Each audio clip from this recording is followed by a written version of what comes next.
Hey, what is going on, guys? It is your boy Nuke, back with another video today. Finally making a big push for content.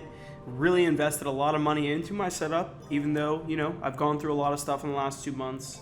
I want to make these videos the absolute best. So I hope you guys enjoy this video today of me actually at work.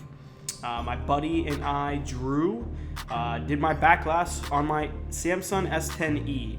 We also replaced the battery. Now the back glass was shattered, as you guys can tell. Really bad, right? And the battery would only last, maybe 12 hours on a full charge. And before the last time was 2 days.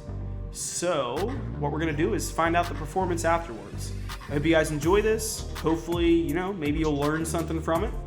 And if you guys want to know any advice, information about it, just hit me up. Plenty more videos to come. I got an NZXT computer build coming out tomorrow. So I'll see you guys then.